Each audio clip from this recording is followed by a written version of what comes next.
When it first became important for people to measure time, they didn't have or need wristwatches or clocks. All they needed to know was when the winter was coming, or when they could plant or harvest their crops. For this, the ancient peoples of the earth used the regular cycles of nature. For instance, it was known to them that the sun rises and sets in a regular and predictable way. It was also known that the moon, stars, and planets have consistent and predictable motion through the heavens. And they could keep track of the passing of a day with sundials and other similar instruments. With this knowledge, they could predict the coming of different seasons. There were many ancient peoples that devised very accurate calendars to keep track of time. The megalithic stones of Stonehenge in Great Britain are an example of such a calendar. And the Mayans of Central America had a calendar based on the sidereal year that was just as accurate as the calendars of today. These early measurements of time were based on the spinning motion of the Earth and its rotation around the Sun. It is now known today that these motions are not constant but do vary in time. As history progressed, methods of measuring time's passage became more focused on very regular oscillations of such things as springs and pendulums. Today, official time is measured by atomic oscillations of cesium to an accuracy of parts per billion. We have found many ways to measure time, but still, when we ask the simple question, what is time, we cannot answer. This is not a new fascination with the nature of time. As early as the 4th century, St. Augustine said it very well with his famous question and answer, "What then is time? If no one asks me, I know. If I wish to explain it to one that asketh, I know not." This is indeed a very powerful and sharp insight into the psychology of time, and a very, very old and still unanswered question that has been asked for thousands of years. Our struggle to understand and express time dates far back into our history.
A year on Earth is measured by one complete trip around the Sun.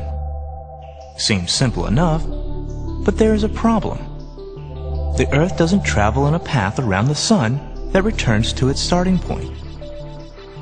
So how do we know when a year starts or ends?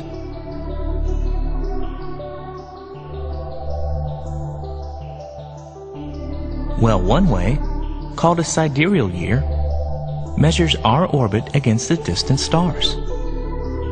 As viewed from the Earth, our orbit causes the Sun to appear to move through the constellations of the zodiac on a path called the ecliptic. And when the Sun returns to its starting point, a sidereal year has passed.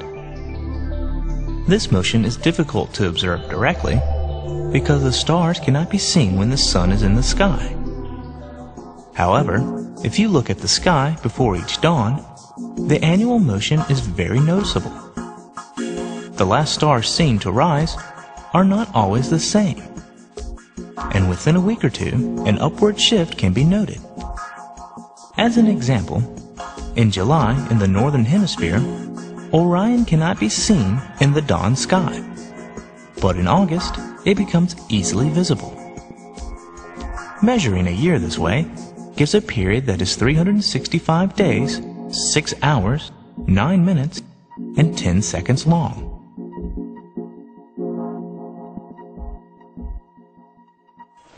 Another possibility is to measure the year against the passing of the seasons. Because of the tilt of the Earth on its axis, the position of the Sun in the sky changes from day to day throughout the year. If we were to take a picture of the Sun at noon regularly throughout the year, we would see the Sun moving on this path called an analemma. On the days in its orbit when the Earth is at a maximum tilt towards or away from the Sun, the length of the daylight is at a maximum or a minimum. These days are called solstices, and the Sun will be at the top left or bottom right of the analemma.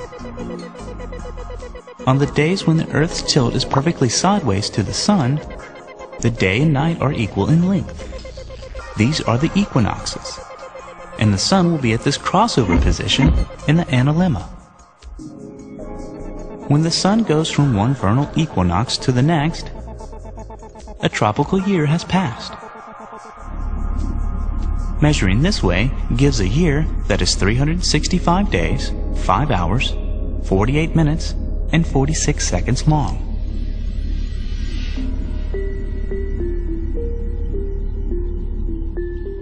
The length of a year on Earth is affected by several gradual and cyclical changes in its orbit and its tilt. First, there is the precession of the Earth's axis.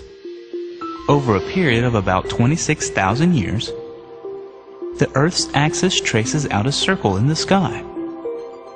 One result of this is that the North Star changes over time. Right now, the Earth's axis points towards Polaris.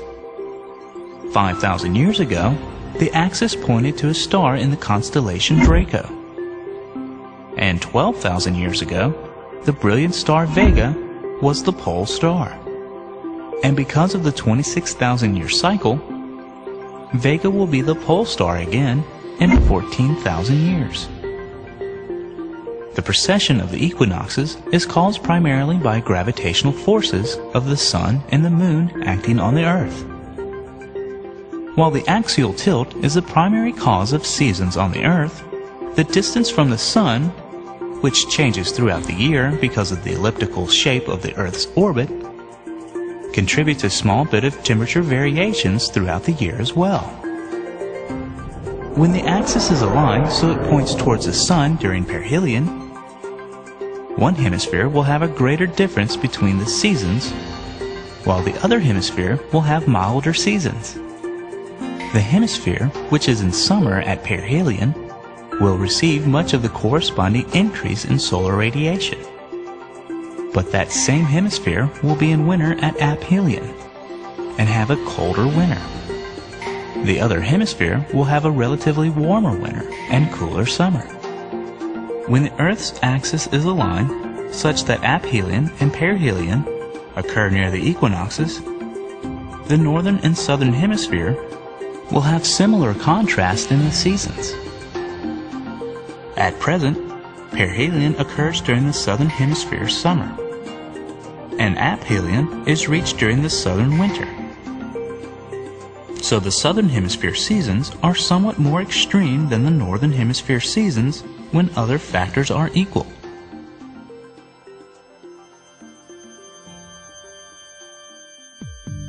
In addition, the gravitational effects of other planets cause the ellipse of our orbit to slowly spin around the Sun. It takes about 112,000 years for the ellipse to revolve once, relative to fixed stars.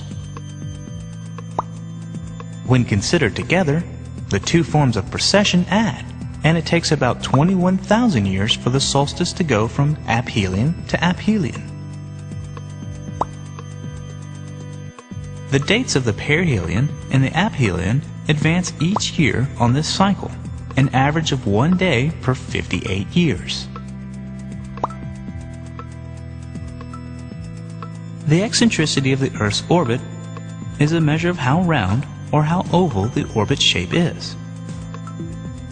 Over thousands of years, the eccentricity of the Earth's orbit varies as a result of gravitational attractions among the planets, primarily Jupiter and Saturn. The orbital eccentricity cycles with a period of roughly 100,000 years. As the eccentricity of the orbit evolves, the semi-major axis of the orbital ellipse remains unchanged, so the length of the sidereal year remains unchanged. As the Earth travels in its orbit, the duration of seasons depends on the eccentricity of the orbit. When the orbital eccentricity is extreme, the seasons that occur on the far side of the orbit are substantially longer in duration. In addition to axial precession, there's the axial tilt, the angle the Earth's rotational axis makes with its orbital plane. It is currently about 23.4 degrees and is declining. This tilt varies from 22.1 degrees to 24.5 degrees. It makes one complete tilt and back every 41,000 years. This change in tilt is directly related to ice ages on Earth. The last maximum tilt occurred in 8700 BC, and the next minimum tilt will happen in 11,800 AD. The inclination of Earth's orbit drifts up and down relative to the present orbit, with the cycle having a period of about 70,000 years. And the orbit also moves relative to the orbits of other planets as well. By calculating the plane of unchanged total angular momentum of the solar system, we can define the orbital plane called the invariable plane. It is approximately the orbital plane of Jupiter. The inclination of the Earth's orbit has a 100,000-year cycle relative to the invariable plane. This 100,000-year cycle closely matches the 100,000-year pattern of ice ages.